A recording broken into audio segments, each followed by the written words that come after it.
রমজান মাসে এমন কোন আমল আছে কিনা যা করলে আল্লাহর প্রিয় বান্দা হওয়া যাবে? ভাইরা আমার, এই প্রশ্ন উত্তর আমি বলতে চাই, রমাদান মাসে আল্লাহর নৈকট্য লাভের জন্য যে সুযোগটা তৈরি হয় এটা বছরের অন্য কোনো মাসে হয় না। সেটা কিভাবে?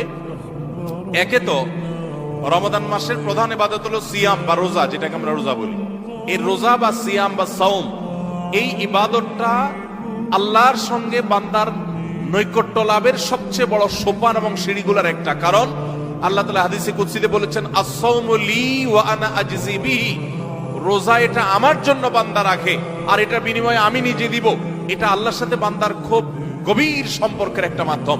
এই জন্য রোজা রেখে আপনি কোনো হারাম কাজ যদি না করেন, ঝগড়াঝাটি না করেন, মিথ্যা প্রতারণা না করেন, সকল গুনাহ থেকে বাঁচার চেষ্টা করেন, এটা আল্লাহর নৈকট্য লাভের সবচেয়ে বড় মাধ্যম হবে। দ্বিতীয় উপায় হলো, আমরা রমজান মাসে সাহরি খাওয়ার জন্য ভোর রাতে সবাই উঠি, ঠিক না বেঠিক? ভোর রাতের এই সময়